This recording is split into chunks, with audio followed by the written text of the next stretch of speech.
What's up, guys? Here's just a quick stack of comics I got before the big snowstorm hit the Boston area. Sorry it's a little late because I got sick and was under the weather, but I'm good now. First up, we got from DCKO Night Fight, issue number 1, 2, and 3.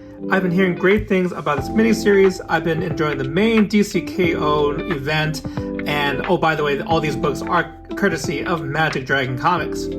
So we got Night Fight, some good reading, issues 1 to 3, and then one more left in the series. Then I got a bunch of Moon Knight Volume 1 that I needed. So here we have issue 16, 18. This one has a wonderful wraparound cover.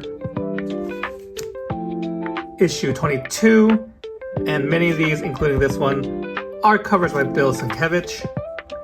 Like this one, issue 26.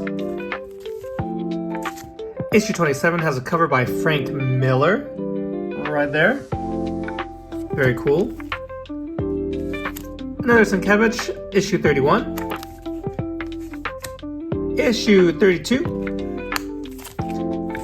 And last but not least, issue 33. So some good reading, some good run filler, almost done with this Moon Knight Volume 1. Let me know if you guys read any comics this past weekend, if you got snowed in, if you did any reading. Let me know in the comments. All right, catch you next time.